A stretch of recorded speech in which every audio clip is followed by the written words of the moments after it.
మేడారం జాతర ఏర్పాట్లపై మంత్రి సీతక్క సమీక్ష. నియోజకవర్గం ములుగు జిల్లాలో మరి అత్యంత ఘనంగా ప్రతి 2 సంవత్సరాలకు ఒకసారి నిర్వహించుకుంటా ఉన్నాం. ఈసారి కూడా నూతన ప్రభుత్వం ముఖ్యమంత్రి గారు శ్రీ రేవంత్ రెడ్డి గారి యొక్క ఆధ్వర్యంలో వారి యొక్క మరి సహకారంతో, అదేవిధంగా డిప్యూటీ సీఎం గారు, ఫైనాన్స్ మినిస్టర్ గారు శ్రీ బట్టి విక్రమార్క గారి యొక్క సహకారంతో ఈసారి మరి ఇప్పటికి ఒక 75 కోట్ల రూపాయలను జాతర ఏర్పాట్లకు, అదేవిధంగా భక్తుల సౌకర్యార్థము ఇవ్వడం జరిగింది. ఇంకా కొన్ని ప్రతిపాదనలు కూడా సంబంధిత అధికారులు, కలెక్టరు, ఇతర శాఖలతోటి అవన్నీ కూడా తీసుకుంటా ఉన్నాం.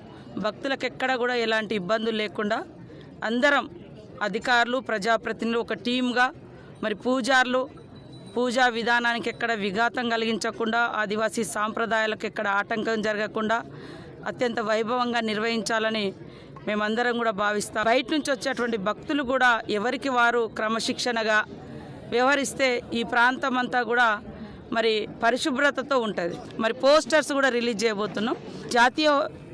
జాతీయ పండుగ కూడా ప్రకటిస్తారని మేము ఆశిస్తా ఉన్నాం. నేను కూడా మొన్న రాష్ట్రపతి గారు వచ్చినప్పుడు వారితో 5 days ప్రోటోకాల్లో ఉండడం జరిగింది. వారికి కూడా విజ్ఞప్తి చేసినప్పుడు తప్పకుండా వారు సానుకూలంగా స్పందించారు.